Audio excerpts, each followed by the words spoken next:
Cuando se menciona la palabra anticristo, muchos imaginan a un solo personaje maligno, un líder mundial, alguien con poder absoluto que aparecerá al final de los tiempos. Películas, teorías y redes sociales han alimentado esa idea durante décadas. Pero la pregunta correcta no es lo que dice la cultura popular, sino ¿qué dice realmente la Biblia sobre el anticristo? Y la respuesta bíblica es mucho más profunda y menos sensacionalista de lo que muchos creen. Lo primero que debemos aclarar es algo sorprendente.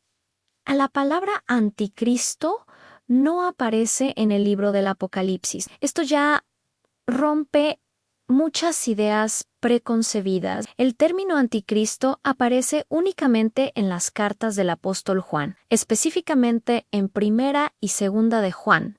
Juan escribe lo siguiente: Hijitos, ya es el último tiempo. Y según vosotros oísteis que el anticristo viene, así ahora han surgido muchos anticristos, en Juan las 2:18. Aquí hay algo clave. Juan no habla de uno solo, sino de muchos anticristos que ya estaban presentes en su tiempo. Luego añade, ¿quién es el mentiroso? Sino el que niega que Jesús es el Cristo. Este es anticristo, el que niega al Padre y al Hijo. Juan las 2:22. Según la Biblia, el anticristo no es primero un monstruo político, sino una postura espiritual e ideológica.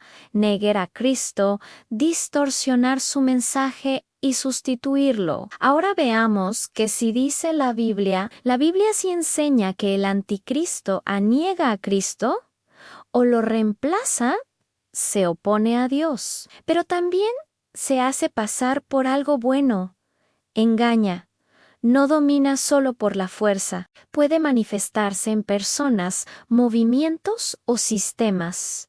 Juan lo deja claro cuando dice en todo espíritu que no confiesa que Jesucristo ha venido en carne, no is de Dios. Y este es el espíritu del anticristo, Juan 4:3. Aquí aparece una expresión clave, el espíritu del anticristo. No habla solo de una persona futura, sino de una influencia activa, una mentalidad, una forma de pensar que ya operaba en el mundo.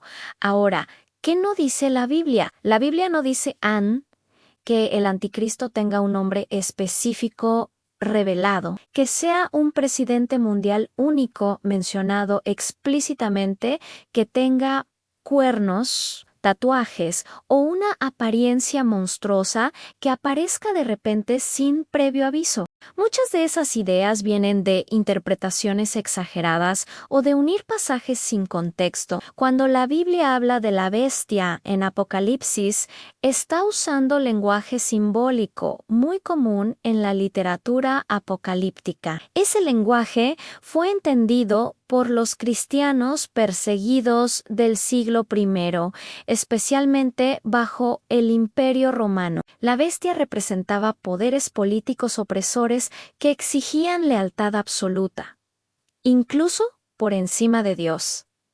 Aquí entramos en una idea clave: el anticristo como sistema. Un sistema anticristo es cualquier estructura política, económica, religiosa o cultural que sustituye a Dios, exige obediencia total, castiga la fe verdadera, promueve valores contrarios al mensaje de Cristo. Por eso Juan pudo decir que ya había muchos anticristos. No hablaba del fin del mundo, hablaba de su presente. El Imperio Romano, por ejemplo, exigía que se reconociera al emperador como señor.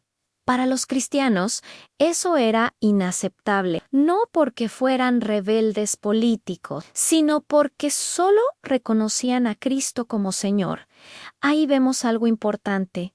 El anticristo no siempre persigue con violencia. Muchas veces seduce, convence y normaliza. El mayor peligro del anticristo no es el terror, es la sustitución. No decir Dios no existe, sino decir Dios ya no es necesario. La Biblia no nos llama a vivir con miedo esperando a una figura específica, sino a vivir con discernimiento. El enfoque bíblico no es obsesionarse con el anticristo, sino permanecer firmes en Cristo. Juan lo resume de forma sencilla: vosotros sois de Dios, hijitos, y los habéis vencido. Porque mayor es el que está en vosotros, que el que está en el mundo. 1 Juan 4:4. Ese es el mensaje final.